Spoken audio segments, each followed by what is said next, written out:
Good morning everyone. আজকেও আমি বেরিয়ে পড়েছি ঝোলা নিয়ে কলেজের উদ্দেশ্যে। বাট তফাৎটা হচ্ছে আজকে সূর্য মামা বেশি একটা আমার মাথার উপরে চড়িয়ে বসেনি, তাই স্বস্তি বোধ হচ্ছে।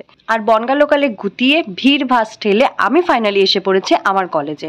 আর কলেজে এসে একটু স্বস্তি বোধ করছি, কারণ সামনে দিয়ে একদম ঠান্ডা ঠান্ডা এসির হাওয়াটা আসছিল। কিন্তু বেশিক্ষণ আর এসির হাওয়া খেয়ে চিল করা হলো না, কারণ ম্যাম চলে এসেছিল ক্লাসে। কিন্তু তারপরে একটু পর থেকেই আমার পাচ্ছিল প্রচণ্ড ঘুম, কারণ আমি উঠেছিলাম ভোর 5:30। ইউজুয়ালি আমি 5:30টায় উঠতাম না, তোমরা জানো, কিন্তু কি করা যাবে। আর এরই মধ্যে খুশির খবর হচ্ছে ম্যাম ক্লাস অফ করে কিছু অফিসিয়াল কাজ করছিল। আর আফটার ক্লাস আমরা চলে গেছিলাম গার্লস হোস্টেলে। আর গার্লস হোস্টেলে গিয়ে একটু মজা করছিলাম। আর এই যে আমার ফ্রেন্ড, ও ওপরে বেডে উঠে নামতে পারছিল না, এই নিয়ে আমরা খুব হাসাহাসি মজা করেছি। এরম হাসি মজা করতে করতে অনেকটা সময় পেরিয়ে গেছিল, আর আমার বাড়িটা অনেকটা দূর, তাই বেরিয়ে পড়লাম বাড়ির উদ্দেশ্যে। আজকের কলেজের দিনটা বেশ ভালোই কাটলো, আর দেখা হচ্ছে পরের ভিডিওতে। টাটা।